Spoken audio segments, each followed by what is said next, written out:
All right, well, so we're gonna see. This guy usually have good intake. Um, see what he says about the best trucking job in the money. Let's see about that. Well, it's that time once again to figure out where the freight is going to be and where the money is going to be for the upcoming year. So, where will the money be in 2024? This video is generously sponsored by GP Transco. Well, 2023 has proven to be a rather dismal year for trucking, and my prediction is that that will continue into the first half of 2024. But it's not all doom and gloom for the trucking industry because the economy relies on freight moving. So, where's the money going to be? Let's get into it. Number one, the ports and container shipping. Imports from China have already exceeded pre pandemic levels. The ports are busy, and America relies on freight from China. In fact, Yes, I agree 100%. Yes, JB Hunt. That's why JB Hunt owns it. That's why JB Hunt is doing business with it. JB Hunt, whoever can get more contracted port freight, yes, it's not never going to go away. Yes, I believe that. He's right for sure. I agree. I agree 100% with that port. I agree with him that for sure. China is their biggest customer. So while the ports are busy, the long distance container freight will be mostly taken over by the rail because the rail is cheaper. The money is going to be in the medium and short haul container work. There's going to be a lot of it, and if you don't believe me, check with Roger Penske. The ports are getting busier every day. Number two, oversize hauling. Now, oversize hauling paid really well through last year, and those high rates are going to continue. And mostly because hauling oversize is very specialized. It's too risky. Too risky. I do not recommend truck drivers driving in New York City. I do not recommend, and in some cases I don't even recommend you get your hazmat, but that's an argument for, that's an argument. But oversized freight, no. It's not rough. You can make good money without having to do, let's say you get paid, 80, 90 grand. That's great. You know what I'm saying? That's good. If you can't live off that, you're living too above your means, in my opinion. I'm just sorry. Shit, if you making that, you living too much above your means. Stop buying big old houses. Stop buying all these fucking cars.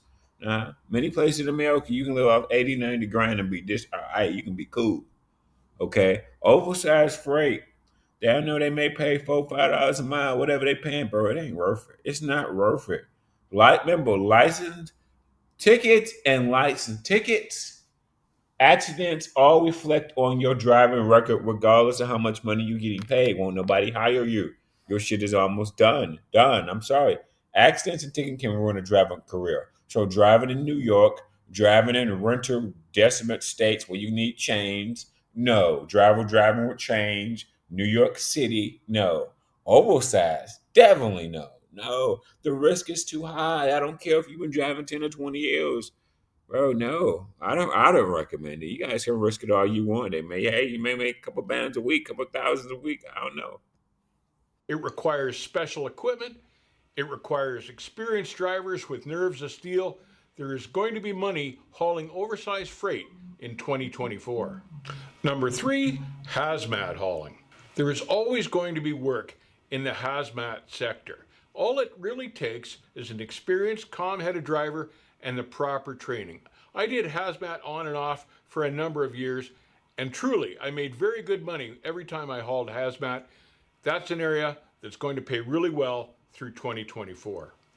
Number four, working for private fleets. Now, private fleets have the advantage that they don't have to rely on the general freight market. And that's not their primary business. Their primary business is hauling their own product, often stuff manufactured right there in the same yard by the company that's running the trucks.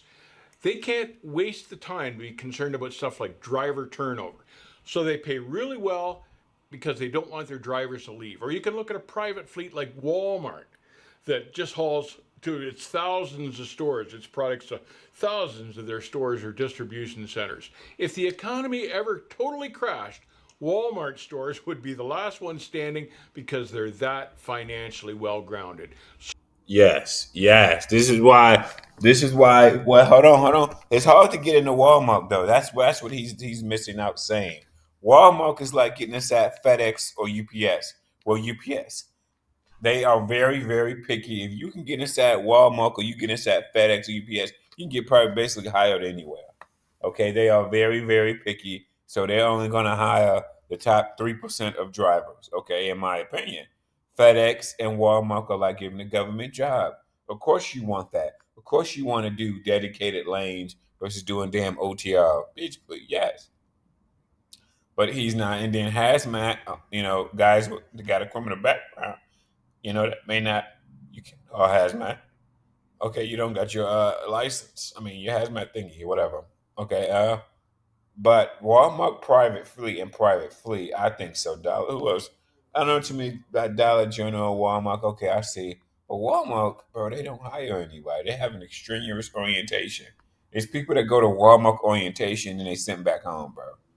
Walmart orient. If you can get hired at Walmart, you can get hired anywhere. Okay, but it's very few drivers that meet Walmart academic.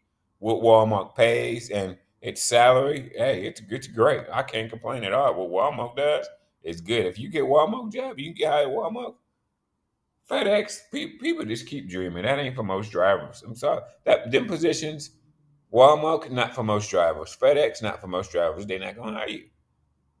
Man, it's multiple things why they don't hire, but they're stringent on their backgrounds and things like that. Not just your background, your driving record. I mean, everything. Not just felonies and tickets. So there is money in hauling for private fleets, and Walmart is a good example of that.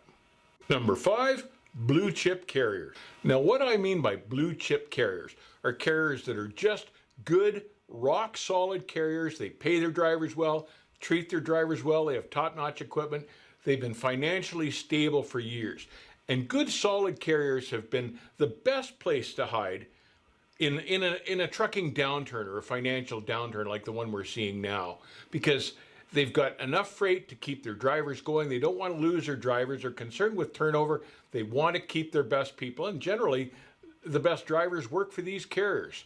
So when the economy turns down, one of the best places to hide is with the solid blue chip carriers.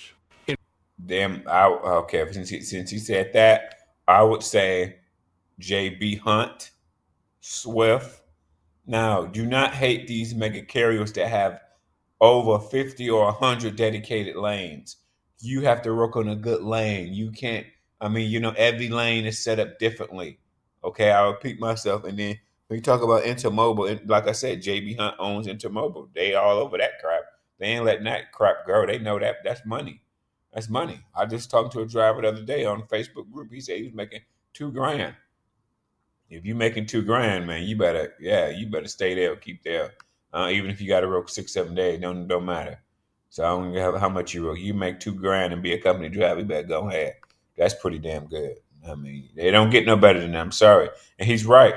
The only thing mad about is that when you're new to driving or old people tell new drivers that hate mega carriers, no, Swift, JB Hunt, Schneider, who else? All they have specific accounts. If you can get on a good account where you worked Monday through Friday, you delivering like Pet Supply Plus, or you delivering Kroger's, or just going to Miles or Walmart stores, man, your job would be easy. Drop and hook, take that shit there, bring it back, man. Your job is night and day easy. I'm sorry. I am an advocate for dedicated accounts. Advocate, because it don't get no better there. I'm completely against OTR where you just go random places, sitting at docks for 4 and 5 hours, going places you ain't never been, driving all over America, snow and shit. No, no, no, no, no. No, it's not worth it. In fact, be sure to watch our next video to find out who some of those rock solid carriers are. GP Transco is one of the most sought after carriers in the United States. They're a highly selective carrier who only hire the best and most experienced company drivers. They've got top wages, an outstanding W-2 benefit package, 401k with a company match, and the best equipment on the road. If you're driving for GP Transco, you've made it to the top. Now, here's a quick word from GP Transco. What does it mean to be selective? Could it mean not settling for outdated trucking industry practices? Or hiring the absolute best and most experienced office staff? Though being selective can mean many things, you can be sure that when it comes to our operations, we are selective in every way. GP Transco. Rethink what you know about trucking. Now, there are another couple of factors that will affect where the money is in 2024. The first is the rail. Now, with rail amalgamations, such as we've seen with Kansas City Southern and CP, that amalgamation alone is predicted to take 60,000 truckloads off the over-the-road market. So rail is going to hurt over-the-road trucking in 2024. But on the bright side, what's going to help the money in 2024 and help the driver hiring is the fact that the autonomous trucks continue to do poorly. Now, Aurora, who's probably the biggest player left in the autonomous truck building sector, lost $1 billion last year, and they're predicting that they're going to run out of money financially halfway through 2024. Autonomous trucking companies rely on investment. Investors are backing away from autonomous trucks, and what this means to truck drivers is there will be more hiring of truck drivers as more and more fleets realize that the autonomous trucks aren't going to work out for them. Now, trucking has always had its up and down cycles, and the overcapacity of trucks that's plaguing the freight market in the industry right now will level itself out. Carriers will drop out, small-time guys will disappear, and the whole thing will readjust. But in the meantime, you need to position yourself in a safe spot where the downturn is not hurting you financially.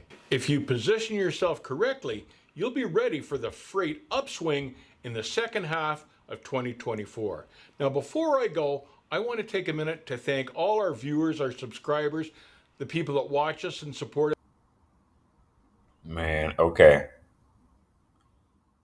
He's right. He got very good points. Intermobile, yes.